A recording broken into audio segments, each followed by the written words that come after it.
Mis hermanos, tal como les mencioné, nos encontramos delante de una enseñanza maravillosa de Jesús a sus discípulos.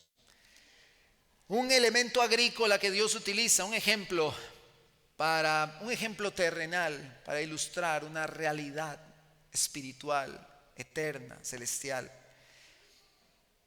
En 1918 nació Billy Graham. Muchos conocen a Billy Graham, muchos han escuchado sobre sus cruzadas evangelísticas. Muchos sabemos que fue un predicador sumamente influyente en el siglo XX. Predicó el evangelio, invitó a las personas a reconocer a Jesús en sus vidas, los llamó al arrepentimiento. Llenó estadios, muchísimas personas escucharon el evangelio en la voz de Billy Graham.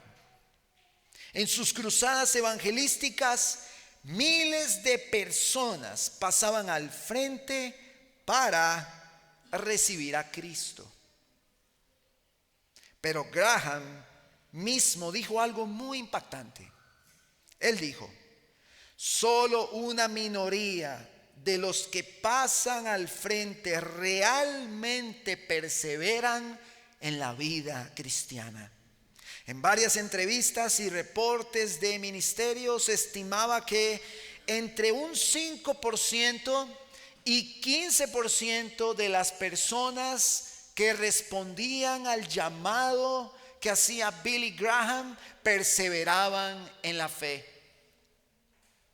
Para estas épocas, el movimiento evangelista fue muy fuerte y se asumía que todas las personas que levantaban su mano recibiendo a Jesús lo habían hecho realmente.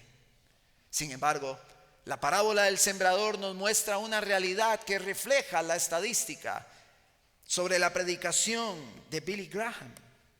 Un muy pequeño porcentaje es el que persevera después de haber recibido a Jesús. Un pequeño porcentaje. Yo no sé si usted ha visto la película Torturado por Amar a Cristo de Richard Gumbrand, el fundador de La Voz de los Mártires. Cuando a él lo capturan y lo empiezan a torturar, lo meten en cámaras angostas de pie por muchas horas, su tortura se empieza a incrementar, el sufrimiento se empieza a incrementar, y él en la película cita al mártir Savonarola, y él dice, recordé esta frase, dice Richard Gumbrand, que dijo Savonarola: hay dos clases de cristianos, aquellos que creen sinceramente en Dios y aquellos que sinceramente piensan que creen. Hay personas que sinceramente creen que creen, pero hay otros que sinceramente creen. Es lo que plantea ese mártir. Richard Gumbrand nos recuerda y él dice: ahorita en mi dolor y persecución yo me voy a dar cuenta, dice él, cuál de esos soy yo.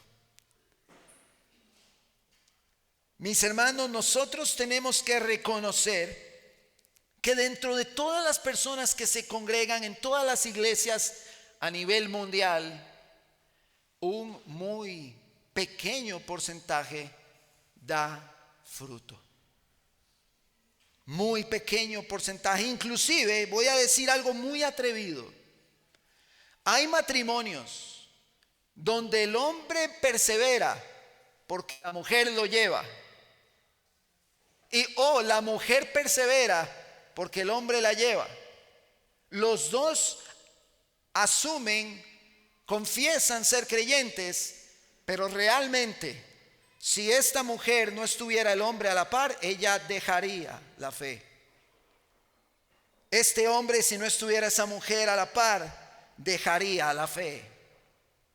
Hay muchas personas que se sostienen congregando por años en condiciones como estas, donde realmente no ha existido un fruto genuino.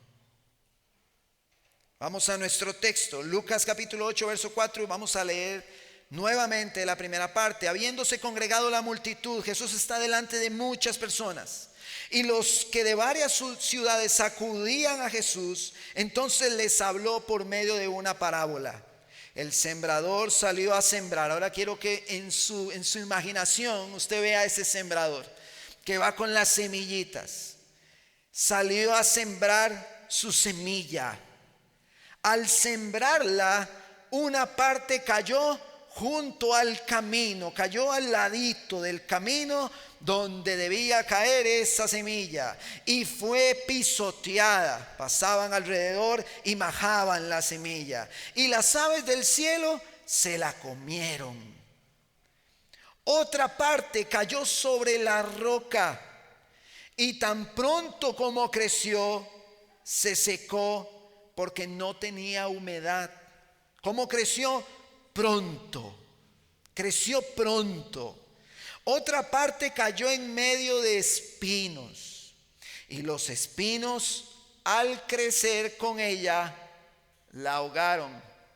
La que cayó en pedregales creció pronto. La de los espinos poco a poco fue ahogada. Y otra parte cayó en una tierra buena, y creció y produjo una cosecha a 100 por 1. Al hablar estas cosas, Jesús exclamaba: el que tiene oídos para oír, que oiga. Sus discípulos le preguntaban qué quería decir esta parábola. Podemos ver en la imagen 4 tipos, no sé si estará la imagen, de tierras. Una tierra dura junto al camino, cayeron las semillas. Un terreno pedregoso donde cayó la semilla, y la semilla no pudo dar fruto porque el sol ardiente la quemó y no había humedad. Luego en el otro vemos a una plantita que se ve mejor que la segunda, pero poco a poco los espinos van a ir ahogándola. Pero vean qué hermosa la de la buena tierra, dio mucho fruto, muchísimo fruto. La parábola, como les mencioné, según el diccionario teológico Bacon, es una verdad espiritual ilustrada con elementos terrenales. El término parábola proviene del hebreo mashal y del griego parabolé, que significa comparación. Jesús utiliza una figura comparativa para hacerles ver a los discípulos una realidad que nos acompañaría hasta el día de hoy. En una audiencia que tenía todo tipo de respuesta a la enseñanza de Jesús. Cuando Jesús enseñaba, personas se arrepentían y creían en su mensaje, en el evangelio. Pero otros discutían, se molestaban, se enojaban. Y entonces en el verso 10 dice: y él respondió: a ustedes se les ha concedido, se les concedió conocer los misterios del reino de Dios. O sea, no había una capacidad en ellos mismos para entender. Se les concedió entender. Eso es bueno entenderlo. No había en ellos nada, ninguna capacidad intelectual, natural, para entenderlo. Se les concedió. Dice Jesús: pero a los demás les hablo en parábolas, para que viendo no vean y oyendo no entiendan. Esta es una cita del profeta Isaías, que dicho sea de paso, Pablo utiliza en Hechos capítulo 28. Yo se los voy a leer, no lo busque, se lo leo, solo para dejar clara esta idea. Dice: habiéndole fijado un día, dice Hechos 28, 23, vinieron un gran número a donde él estaba. Desde la mañana hasta la tarde les explicaba, esto era Pablo, testificando fielmente sobre el reino de Dios, procurando persuadirlos acerca de Jesús, por tanto por la ley de Moisés como por los profetas. Dice: algunos eran persuadidos con lo que se decía, pero otros no creían, unos persuadidos y otros no creían. Al no estar de acuerdo entre sí, comenzaron a marcharse después de que Pablo dijo una última palabra. Bien habló el Espíritu Santo a sus padres por medio de Isaías el profeta, diciendo: ve a este pueblo y di, al oír oirán y no entenderán, y viendo verán y no percibirán. Porque el corazón de este pueblo se ha vuelto insensible, y con dificultad oyen con sus oídos, y sus ojos han cerrado. De otro modo verían con los ojos y oirían con los oídos, y entenderían con el corazón y se convertirían, y yo los sanaría. Sepan, les dice Pablo en Hechos, por tanto, que esta salvación de Dios ha sido enviada a los gentiles. Ellos sí oirán. Cuando hubo dicho esto, los discípulos se fueron teniendo gran discusión entre sí. El pueblo de Israel había endurecido voluntariamente su corazón de forma persistente ante todo lo que Dios había revelado a través de los profetas y su palabra. No es que Dios no quiera que entiendan, no es eso, sino que por la dureza de sus corazones, como juicio, Dios los entregó a esa condición. Dios no quiere que ellos no estén en esa condición, pero por su dureza, Dios los entregó para que no puedan ver. Sin embargo, Pablo dice: los gentiles oirán, en Hechos. En este momento Jesús está citando justamente ese principio. Y él empieza en el verso 11 a explicar la parábola de la siguiente manera. La semilla, vean qué claro está, es la palabra de Dios. Nosotros, el pueblo de Dios, fungimos como sembradores que tiramos esa semilla, ya sea en nuestra congregación local, ya sea en nuestra comunidad, ya sea en nuestra familia, ya sea en nuestro trabajo. Nosotros somos aquellos sembradores que tiramos esa semilla. Nosotros vamos y la tiramos. Y hay una importancia en esto, porque el que está dando fruto tiene una semilla que tirar. El que está dando fruto tiene una semilla que tirar. Verso 12. Aquellos a lo largo del camino son los que han oído, pero después viene el diablo y arrebata la palabra de sus corazones para que no crean y se salven. Este es un terreno duro, donde esa semilla rebota. Como tirarla aquí en este concreto. Voy a sembrar, hermanos, en este concreto, y la semilla va a rebotar. No hay forma de que entre a ese terreno.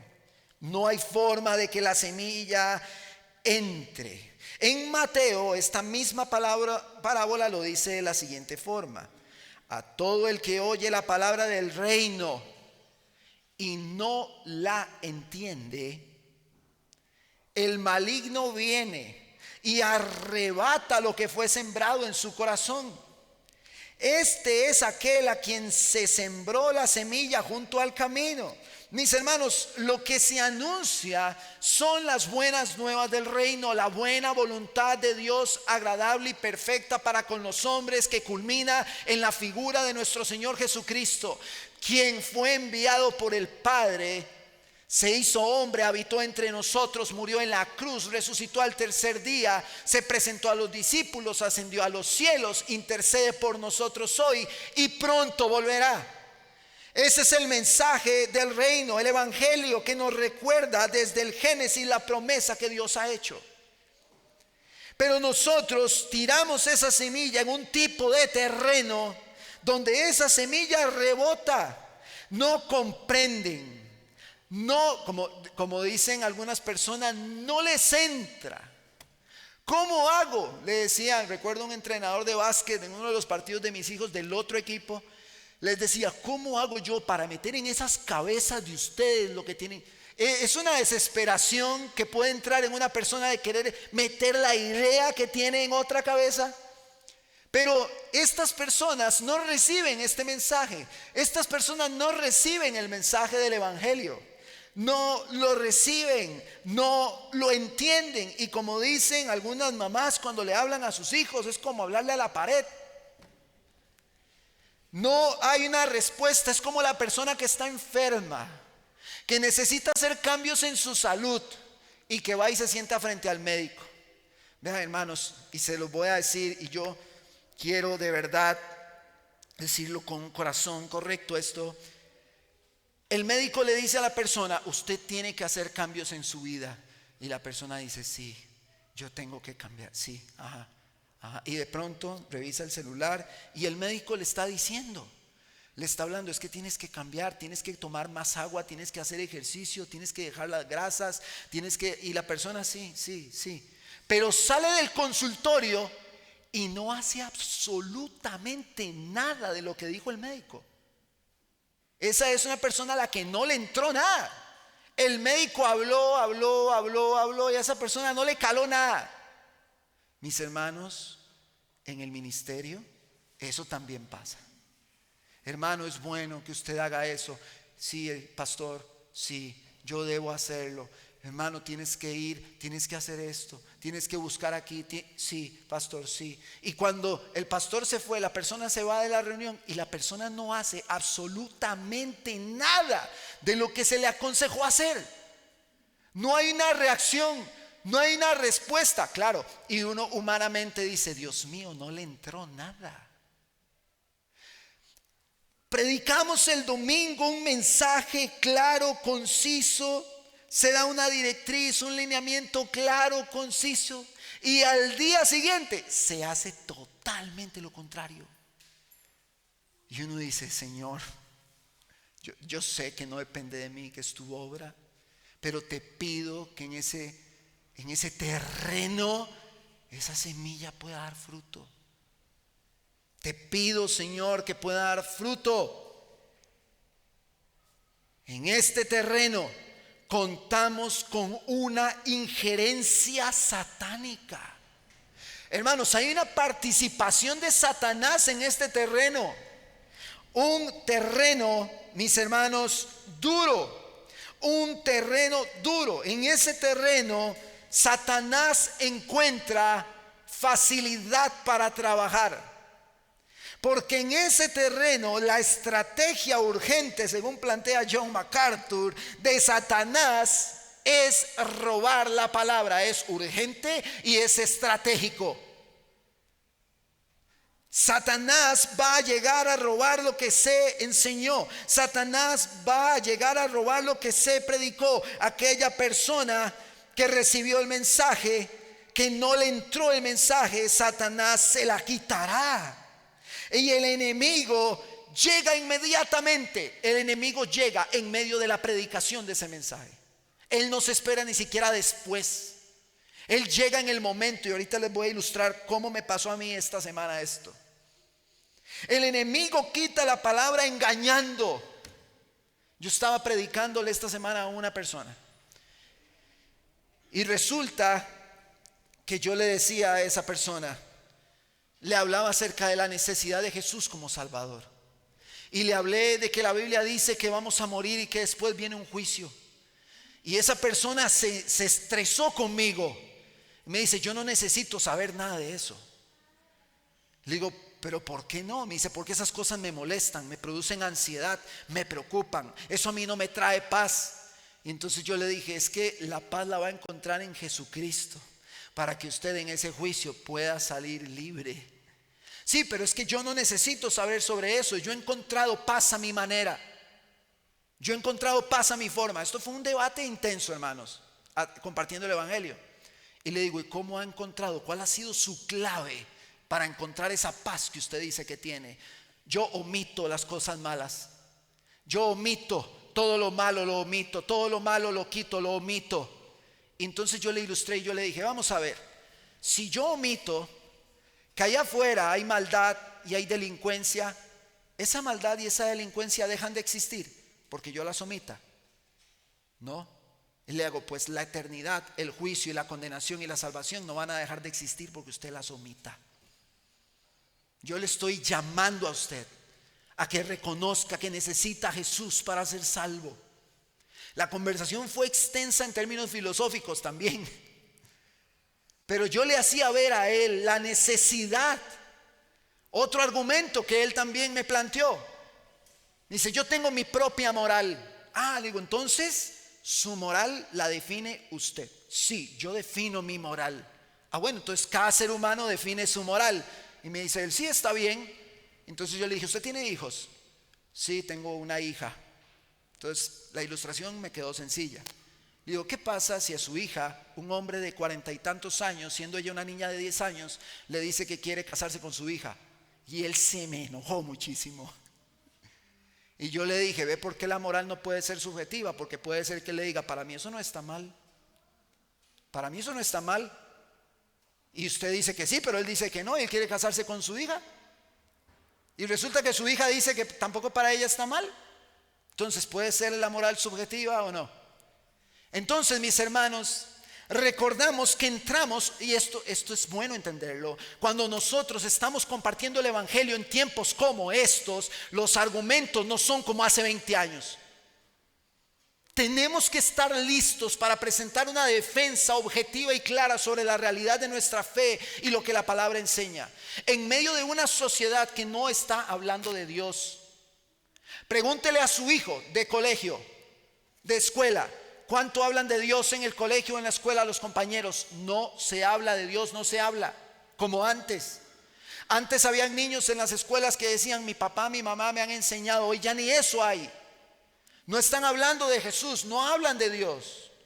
Entonces la iglesia tiene que entrar en una guerra espiritual, derribando argumentos que según 2 Corintios, se lo leo, Pablo dice, pues aunque andamos en la carne, no luchamos según la carne, porque las armas de nuestra contienda no son carnales, sino poderosas en Dios para la destrucción de fortalezas. Esas fortalezas, mis hermanos, no es algo místico. Son realidades espirituales satánicas que siembran argumentos en la mente de los hombres. Nuestra tarea es destruir, dice Pablo en el verso 5, especulaciones y todo razonamiento altivo que se levanta contra el conocimiento de Dios. El razonamiento altivo dice, yo no necesito a ese Jesús. Yo no necesito oír de eso de Dios. Yo no necesito eso. Yo tengo mis herramientas para sacar mi vida adelante, para vivir en paz y para vivir bien. Esto es serio, mis hermanos. Es un terreno donde nosotros peleamos directamente con Satanás.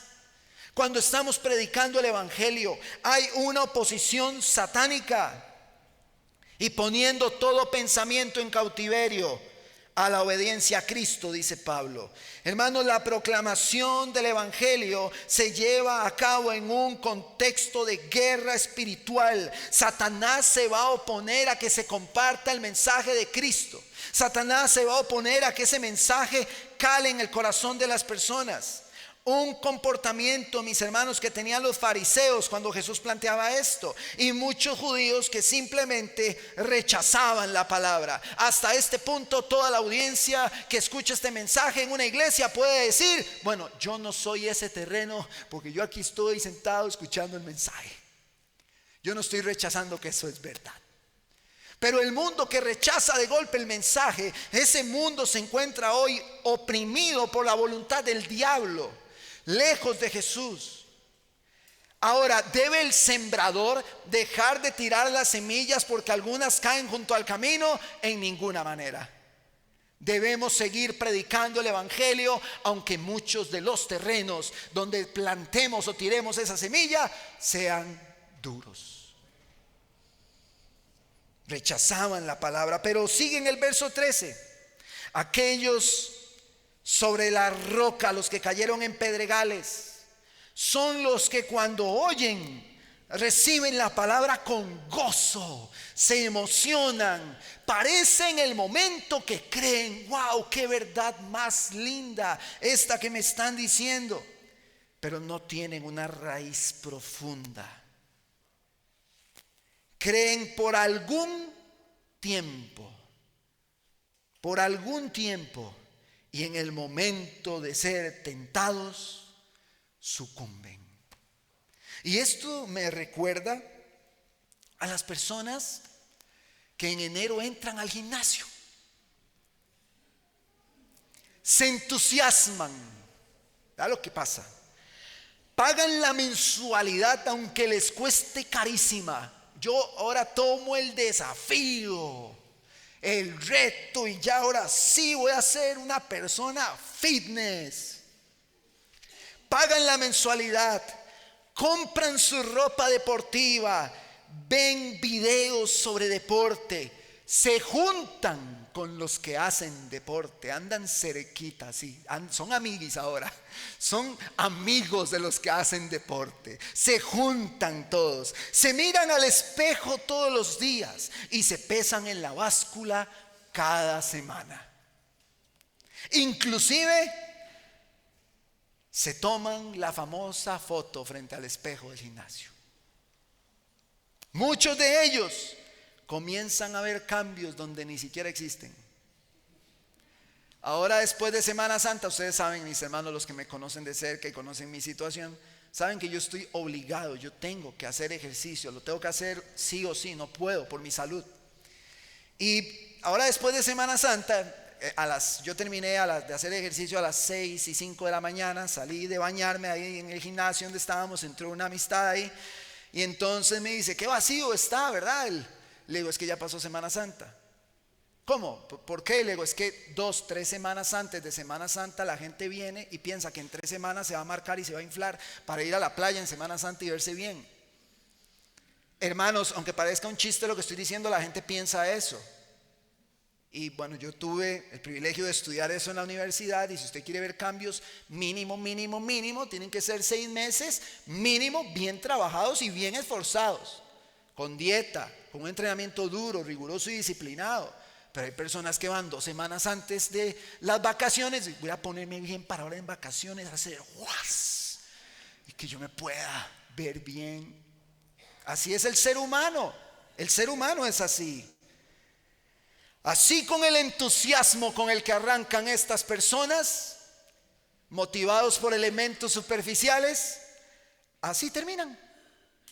Cuando uno ve a alguien empezar algo con demasiado entusiasmo y emoción, uno por lo general, en esos términos del ejercicio, dice, va a terminar rápido, va a terminar pronto. Mis hermanos, esta realidad nos muestra un poco lo que pasa con estos de los pedregales. Se emocionan, parecen cristianos, se compran una Biblia, empiezan a hablar el evangelio, inclusive hasta más fluido que muchos de los cristianos de muchos años. Lo hemos visto. Y empiezan a hablar bonito, y uno dice, gloria a Dios, qué bueno, que fulano, que fulana se convirtió al Señor, qué alegría. Pero Marcos capítulo 4 verso 17 dice, pero no tienen raíz profunda en sí mismos, sino que solo son temporales, un tiempito. Entonces, cuando viene la aflicción, cualquier cosita que los ponga tristes, cualquier problema, se echan a morir. Ya se les vino el mundo encima. Ya la aflicción los consume, o la persecución por la palabra. Enseguida dice, se apartan de ella. Mis hermanos, estas son realidades que hemos visto. Nosotros podemos hacer una invitación a 2,000 personas. Vengan a Jesús, reciban a Jesús, arrepiéntanse por sus pecados. Y van a pasar 1,000 personas. Y de esas 1,000 personas, un remanente muy pequeñito de verdad está recibiendo a Jesús. El error que tal vez la iglesia ha cometido en la historia es pensar que todas las boletas que llenó con nombres y apellidos, todos son almas para Cristo. En realidad, la parábola dice que en este montón de boletas hay 4 terrenos y no sabemos cuál es cada uno. Pero tenemos que seguir tirando la semilla. El terreno en Pedregales se emociona, es muy emocional, es muy entusiasta en su inicio. Pero luego viene, hermanos, el otro terreno que no dice que es temporal, no dice que es por poco tiempo. La semilla que cayó entre los espinos son los que han oído y al continuar su camino son ahogados por 1, las preocupaciones; 2, las riquezas; 3, los placeres de la vida; 4, y su fruto, dice, no madura. En estos no se dice que son temporales, ni se dice que la reciben con gozo, emocionalmente dispuestos. Dice que cae la semilla y viene lo primero, las preocupaciones. ¿Qué es una preocupación? Todas aquellas situaciones de mi vida que en lugar de convertirse en un motivo de oración, yo trato de solucionarlas con mis propias fuerzas.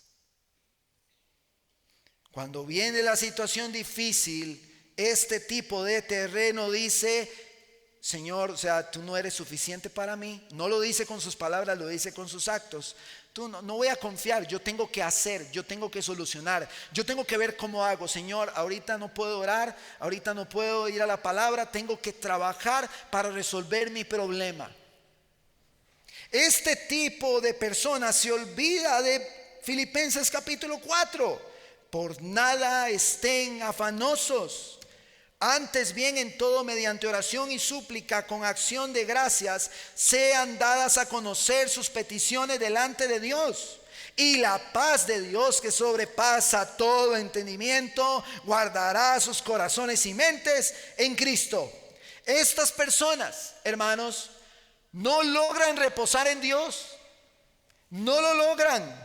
Siempre están batallando con sus propias fuerzas. Esto se refleja en la forma en la que actúan. Ya no es voy a orar por mi preocupación, es voy a hacer. Dios no me va a solucionar esto, lo tengo que hacer yo. Y muchos de nosotros hemos caído en esto. Nuestra preocupación se convirtió en más trabajo, en más carga, en vez de convertirse en un motivo de oración. No lo entregamos al Señor con fe diciendo: Señor, yo no puedo hacer esto, tengo que confiar en ti. Tengo que confiar. Tengo que reposar en que tú tienes el control. Estas personas viven turbadas. Estas personas no viven en paz. Y estas personas tienen otra característica: viven cansados. Todo el tiempo están agotados. Todo el tiempo están sin fuerzas. Todo el tiempo se sienten caídos. Todo el tiempo están fundidos porque están enfermos, trabajando por sus preocupaciones. Y a muchos hasta los mata esto. Al final viven tan desgastados que nunca tienen tiempo para Dios. Nunca usted los ve orando. Nunca en la escritura, porque tienen que resolver con sus manos los problemas que deberían estar entregando al Señor. Estas personas son, por lo general, muchas de aquellas que dejan de servir porque tienen mucho que hacer. Son personas que abrazaron el afán de este mundo y las preocupaciones de este mundo y no logran reposar en Dios. Para este tipo de persona, la agenda de una vida cristiana es poco importante en comparación con la cantidad de cosas que tiene que hacer y el profundo agotamiento que experimenta por ellas, porque tengo que resolver yo. No, Dios no, lo tengo que resolver yo. Entonces el cansancio abraza a estas personas. Escuché a unas personas hace poco decir que al pastor William alguien le dijo: pastor, es que no fuimos el domingo a la iglesia porque estábamos cansados. Y el pastor William les dijo: pues ni que en la iglesia les diéramos un pico y una pala, se pongan a trabajar. Hermanos, aquí venimos a ser servidos por los hermanos de la música, por el predicador. Y tiene razón, pero ¿sabe qué es lo que pasa? Que el afán de las cosas de este mundo se está carcomiendo a muchas de esas personas que están buscando resolver con sus fuerzas, que están buscando primero resolver los problemas que deberían de poner en las manos de Dios, y eso los lleva a descuidar a su familia, a descuidar su relación con Dios, a descuidar su matrimonio, y a los años se dice: ¿pero qué pasó? No, ¿qué venía pasando? Desde hace muchos años venía el corazón afanado por atender todas las cosas que me preocupan. 2, las riquezas. Aman estas personas la posesión de dinero. Recordemos que estamos en el terreno de espinos, que no son de corta duración o son de poquito tiempo. Estamos hablando de personas que pareciese, según el texto podemos inferir en la comparación de Jesús, que tienen más tiempo en la iglesia. Estas personas que con el tiempo dejan que no crezca ese fruto por el amor a las preocupaciones y a las riquezas, o a las riquezas en este caso. Estas personas aman la posesión de dinero. Estas personas andan con una sonrisa solo si tienen dinero en su bolsa. No tienen el dinero que desean y su ánimo cambia. Ya están preocupados. Abren la cuenta y dicen: no tengo lo que siempre tengo. Tengo que ir a hacer para tener lo que siempre tengo. Viene la preocupación, viene el descuido, viene Dios de lado, viene la agenda cristiana de lado, viene la familia de lado, el matrimonio de lado, porque tengo que ir a hacer el dinero que tengo que hacer. Pilas con esto.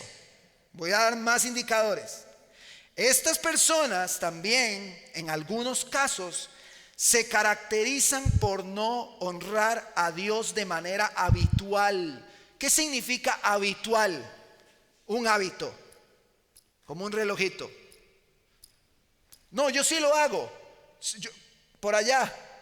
Lo hago por allá. Lo hago cuando me va demasiado bien. De lo contrario, no honro a Dios con mi dinero. No hay un hábito. Eso refleja una condición de amor por las riquezas. Porque el hábito en la vida cristiana es desprenderme de lo que el Señor me ha dado, que es de Él. Yo soy un administrador, que es el tema del retiro de varones. Yo soy un mayordomo. Yo manejo lo que no es mío, es de Él. ¿Cómo me atribuyo yo ante mi Señor de hacer con lo que Él me da, que es de Él, lo que yo quiero? ¿Cómo me atribuyo eso? La persona que ama las riquezas no tiene hábito. Y le duele adentro. Nunca lo va a decir, ni siquiera en voz alta. Se me fue. Adentro le duele contribuir para la obra y el avance del reino. Uy, tengo que dar otra vez. Así por fuera, sí, claro, con gusto. Pero por dentro está: uy, es que ¿cómo otra vez tengo que dar? Puede estar en bajo perfil hasta que un día él se encuentra o ella en una encrucijada de servir a Dios o servir a las riquezas, y se apartan tarde o temprano amando sus negocios y amando y sirviendo al dinero. Las personas, hermanos, que aman el dinero lo pondrán por encima de hasta sus propios hijos. Estarán más afanados porque su cuenta tenga dinero que porque sus hijos crezcan reflejando la imagen de Cristo. El que ama las riquezas está dispuesto a invertir. Yo quiero invertir, no a dar desinteresadamente. Le doy a quien me pueda devolver algo a cambio. Olvidando realidades espirituales que dicen que el que le da al pobre le presta a Dios. Sus consideraciones para con el huérfano o el vulnerable son esporádicas o casi nulas. El que ama las riquezas constantemente, vea lo que hace esta persona. Constantemente está abriendo su app del banco para saber que su plata esté ahí. Que Dios guarde, me toque alguien a un 5 aquí. Y me rebajaron de una plataforma como 1,500 pesos. Y se enciende en ira. ¿Cómo me van a rebajar a mí 1,500 pesos teniendo millones en el banco? Ese ama el dinero. Porque el día en que le dicen hay que honrar al Señor, en su interior dice: yo no quiero. El día en que su cuenta ya no tenga ese monto que siempre desea tener, escucha esto, estará dispuesto o dispuesta a dejar lo que sea con tal de volver a tener su riqueza. Escuchaba al pastor Marcos Peña, un día lo compartí en Instagram. Él decía: yo quiero que mis hijos crezcan a la imagen del Señor, enseñarles la palabra de Dios. Y un día alguien me va a ofrecer un trabajo con un salario soñado. Y puede ser que yo gane ese trabajo y tenga ese buen salario, pero mis hijos pierden un padre. Y yo tendré que decir no a ese trabajo, no a ese de más de dinero por mis hijos. La riqueza se convierte en un ídolo. Todo va a caminar bien. Pastor, a ver, ¿cómo sabe usted que la riqueza es un ídolo? Porque todo va a caminar bien hasta el día que le toquen ese ídolo. Y el día que se lo toquen, usted se dará cuenta del ídolo que era. Hay personas dentro de la iglesia, mis hermanos, que tienen muchos de estos síntomas y experimentan una serie de problemas por ello. Hoy pueden estar en muchas iglesias sentados escuchando un sermón, pero algún día quedará de manifiesto que amaban más las riquezas que al Señor. Pero luego habla de los placeres de la vida. El placer, mis hermanos, quiero aclarar, en sí mismo no es malo. El placer Dios nos lo puso, es bueno. Estas personas que se apartan del camino, que se ven distraídas por muchas cosas que encuentran en el mundo. ¿Cómo qué cosas producen placer en el mundo para nosotros? Viajes, paseos, deleites, hoteles, comidas, reuniones familiares, reuniones con amigos y, para nuestra vergüenza humana, hasta el cumpleaños del gato. Lo cual es una decadencia en el ser humano hoy. Celebrar inclusive hasta el cumpleaños de un animal. Estas personas son las que comienzan ausentándose a la vida de iglesia por cualquier tipo de placer. Ya no van al grupo porque tienen una de estas reuniones, uno de estos paseos. Cualquiera de estos placeres será la excusa perfecta para ausentarme de la comunidad de fe. Cualquiera de estas cosas, vean hermanos, tenemos un cristianismo frágil. Hay un sector, una población de la iglesia que espera levantarse el domingo en la mañana y pegar el dedo en la cama para decir: ya no puedo ir a la iglesia, ya no puedo, me golpeé. Tenemos un cristianismo vergonzosamente frágil, porque estamos esperando cualquier pequeña excusa para no ir, para no estar. Hermanos, no estoy hablando mentiras. Cualquier excusa. Me duele, pastor, me duele mucho. ¿Qué le duele? Aquí el pelo me duele. Hermano, las personas se inventan lo que sea para no congregar, para no ir a la reunión, para no asumir el compromiso. Es un cristianismo frágil y vergonzoso.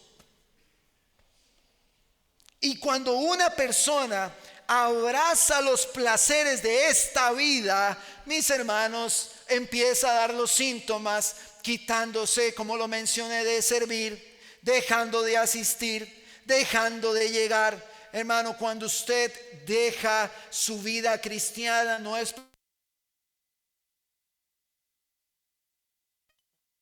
Ya casi, sí. No es porque usted está en el limbo, haciendo yoga con la mente en blanco. Cuando usted deja de abrazar la vida cristiana, escúcheme esto bien, es porque usted está abrazando otra cosa. No nos engañemos a nosotros mismos, abrazamos otras cosas. Suplantamos nuestro servicio y vida de devoción al Señor por nuestras preocupaciones, por nuestro afán por resolverlas, por nuestras riquezas y necesidad de tener más para seguirlas disfrutando, obtener más placeres, y al final la preocupación se convirtió en riqueza y la riqueza se convirtió en placer, y las tres cosas me alejan a mí de una vida de iglesia. Como decimos, sin mucho wiri wiri, sin mucho mate. Bien menciona Pastor Sugel, y él dice: dejar de congregarse suele ser la primera evidencia pública de que una persona se está apartando de Dios. Por lo general, las personas, mis hermanos, que abrazan los placeres son las personas que comienzan a ausentarse. Son aquellos que faltan porque cumplió años el perro. Son aquellos que faltan porque antes de venir cortándose las uñas le salió un uñero. Pastor, estoy afligido, me duele. Son las personas que faltan porque tienen una reunión familiar. Pastor, es que mi familia se reúne cada domingo. Bueno, como le he dicho a algunos hermanos, su familia tiene que saber cuál es el Dios que usted tiene y que usted está dispuesto a reservar un día para Él cada semana. Ya la familia de mi esposa, que es pelotera, que le gusta hacer actividades, saben que el domingo no nos van a encontrar. ¿Saben? Mis hermanos, cuando yo abrazo los placeres, yo estoy dispuesto a faltar por lo que sea, por lo que sea. Y en nuestro corazón puede que salga una idea que diga: ay, qué salvado, y no voy a ir a la iglesia, voy a ir a disfrutar. Vean, hermanos, hay gente que piensa eso. Entonces yo digo, si va a ir a disfrutar y no viene a la iglesia, entonces cuando viene a la iglesia, ¿qué es lo que hace? Porque aquí nos deleitamos en Dios. Entonces, ¿qué está haciendo? Y como dijo el pastor William, si fuera que se les da un pico y una pala, uno dice: qué duro trabajo en la iglesia el domingo.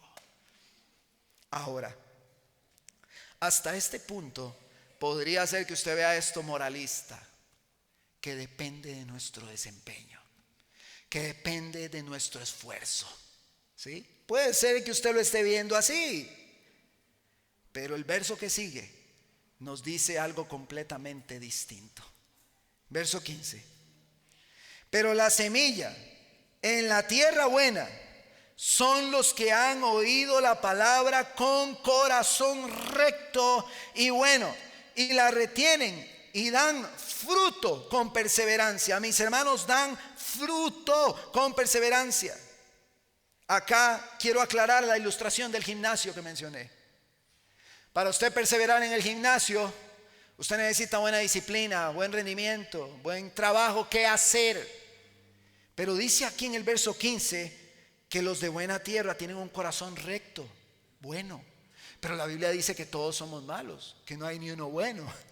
Entonces, aquel que está en buena tierra es en el que se cumplió lo que dijo el profeta Ezequiel: les daré un corazón recto.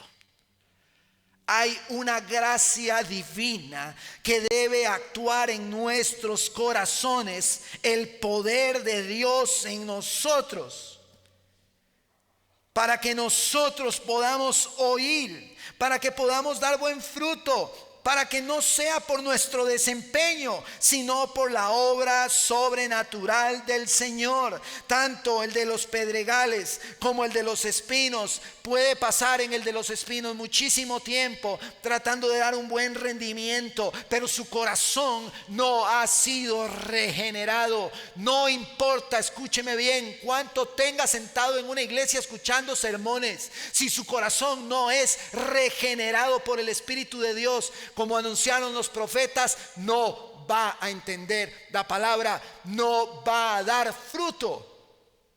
Y lo ligo con el sermón de la semana pasada. No va a amar a su prójimo, no va a amar a Dios. Va a amar los placeres, se va a afanar por las preocupaciones, va a amar las riquezas. Y usted dice: pastor, usted no puede estar juzgando a la iglesia así. No, no es eso, sino que aquí se cumple la conocida y mentada frase: para verdad es el tiempo. El tiempo logra probar cuál de estos terrenos somos nosotros. Desde hace 5 años que compartí este sermón hasta hoy, he visto en nuestra congregación local de estos 4 tipos de terrenos. Mis hermanos, nosotros debemos recordar que no hay justo ni aun uno. No hay quien entienda, dice Pablo en Romanos. No hay quien busque a Dios. ¿Cómo es que tienen un corazón bueno? Se les concedió entender a través de la obra del Espíritu Santo, que convence de pecado, de justicia, de juicio, de verdad, y que nos concede el arrepentimiento. Entonces nuestra vida ya no es nuestra, es del Señor, y comenzamos a dar fruto en todo lo que nosotros hacemos. Él debe convencernos de pecado, Él debe concedernos arrepentirnos, Él debe llevarnos a ese arrepentimiento. Todos nosotros hemos pecado contra Dios. Y este hombre que les mencioné al inicio, que yo le prediqué y que él me decía en su mensaje: yo no encuentro paz porque hay un juicio, hay un infierno. Eso no existe, porque la Biblia dice esto. Le digo: pero es que la Biblia también habla de este juicio. Y la Biblia dice que si usted cree en Jesucristo, usted va a encontrar paz.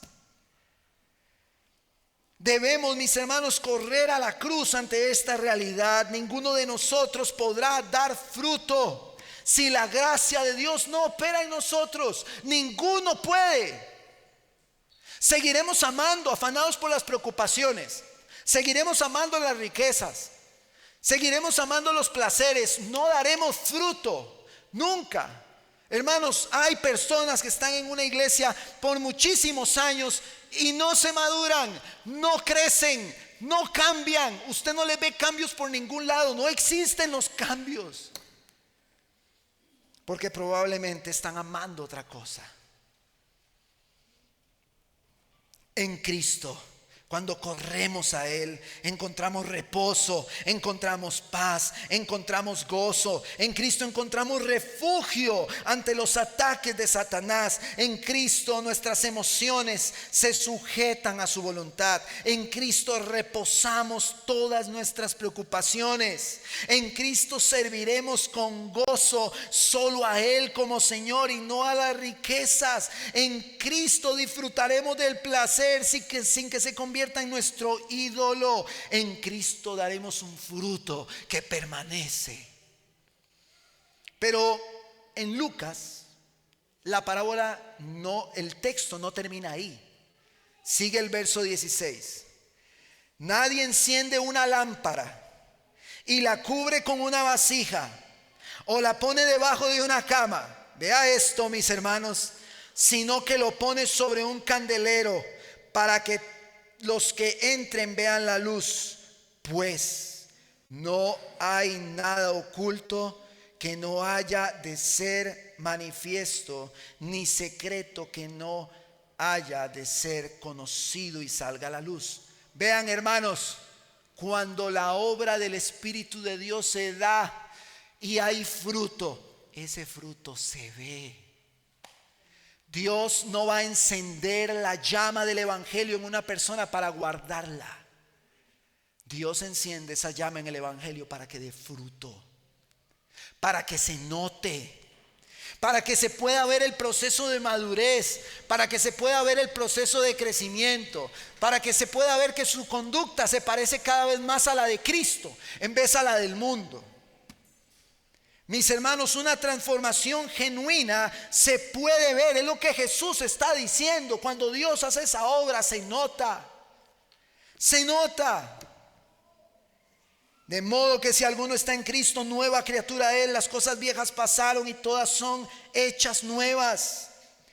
Charles Spurgeon dijo: la Biblia no es la luz del mundo, es la luz de la iglesia. El mundo no lee la Biblia, el mundo lee cristianos. Ustedes son la luz del mundo. Ustedes y yo debemos dar un fruto palpable que se puede ver. Y Jesús cierra diciendo: por tanto, tengan cuidado de cómo oyen. ¿Qué está diciendo Jesús? ¿Cuál terreno es usted? ¿Es el terreno que da fruto? ¿O es el terreno que está afanado con las preocupaciones? ¿O es el terreno que ama las riquezas y los placeres? Lamentablemente, voy a decirlo, hermanos, y esto es duro, hay personas que se congregan fielmente porque no tienen riquezas. Pero si tuvieran riquezas, empiezan a faltar para obtener los placeres que tanto están deseando mientras están congregando. Porque cuando llega la riqueza, empiezan a abrazar los placeres y poco a poco se van apartando. Hay personas que si tuviesen la facilidad de acceder a esos placeres, lo harían. Y hay también personas que cuando piensan en congregar se sienten cansados, pero cuando piensan en los placeres se sienten animados. No importa cuánto yo haya trabajado ayer y me haya partido el lomo, si mañana tengo que ir a pasear, yo voy a pasear. Pero si ayer me partí el lomo y trabajé durísimo y mañana hay que congregar, pastor, estoy muy agotado. No estoy hablando de legalismo, de que usted tiene que cumplir porque tiene que ver. No, estoy hablando de un corazón que entiende lo que hacemos aquí como iglesia. Un corazón que está dispuesto a servir a su Señor, a honrarlo. Porque la advertencia hoy es: cuidado, iglesia de CCAJ Moravia, cuidado como usted está escuchando. Cuidado con usted estar escuchando y sale, entró por aquí, le salió por aquí. Y sale de aquí abrazando todo lo que Jesús está diciendo, que abrazan los terrenos donde no hay fruto. Y entonces dice: tengan cuidado de cómo oyen, porque al que tiene, más le será dado. ¿Qué significa? El que da fruto, ¿sabe qué va a pasar? Va a dar más. Entonces uno dice: suave un toque, suave, time out, como dicen. Hay personas que deberían de estar dando más fruto, pero no lo dan. Entonces entra un cortocircuito en el cerebro y uno dice: pero si deberían de estar dando más fruto, ¿por qué no lo dan? Y dice: y al que no tiene, aún lo que cree que tiene, o sea, ni siquiera está dando fruto, pero en su cabeza, como dijo Savonarola, algunos piensan, creen que creen, y en realidad no creen. Lo que él cree que tiene, lo que él cree que ha recibido, lo que él, porque se juntó como el del gimnasio que se junta con los fit, lo que él hizo de juntarse con la iglesia, de asistir, y él cree que es cristiano, le será quitado algún día y terminará siendo apartado y sin fruto.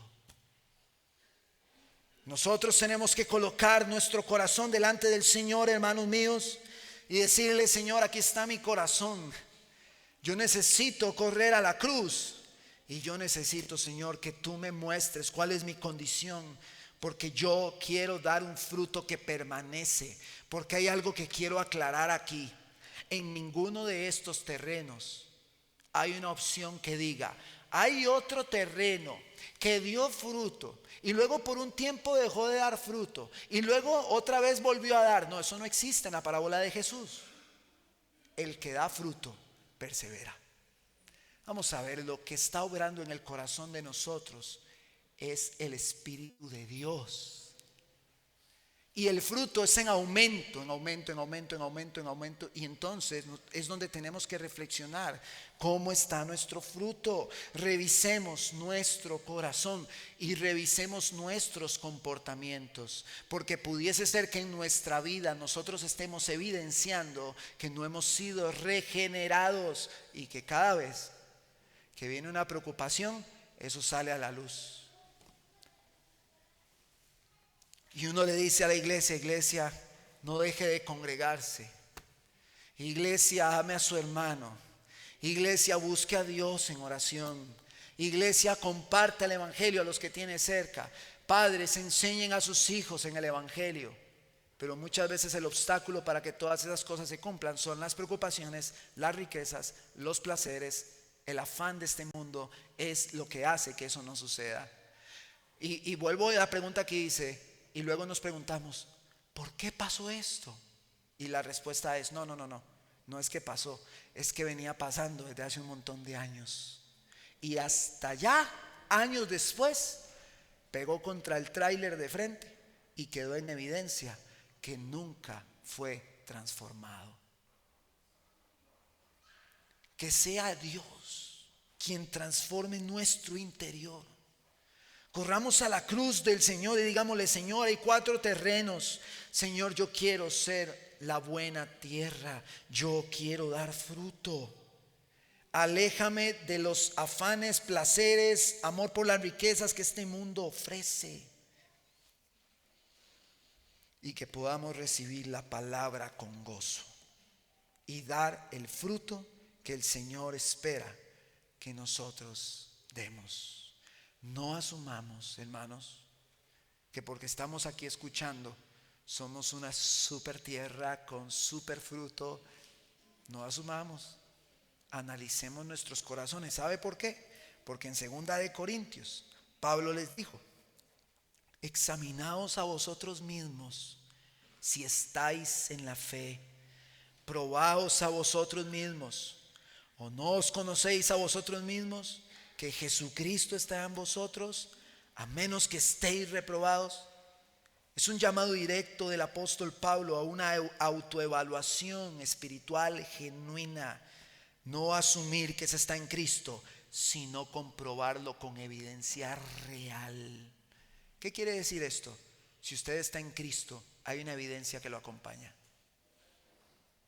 Y si su evidencia se parece más al mundo, usted tiene hoy que humillarse delante del Señor y decirle, Señor, yo me estoy comportando de una manera en la que tú no me dices que lo haga.